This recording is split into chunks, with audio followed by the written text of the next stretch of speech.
welcome. Printing is what we'll be looking at in this very first lesson. Printing is one of the most simplest tasks you can tell a computer to do. Printing is simply telling a computer to display a particular message.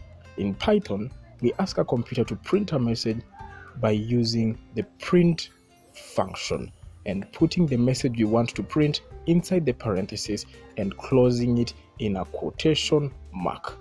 Below is an example.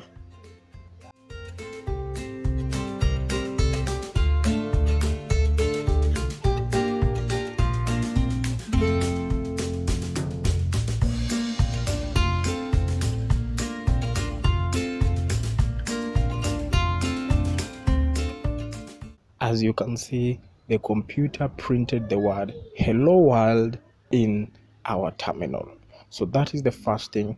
Try and do it inside the online editors with the link that you have been sent and see how it works.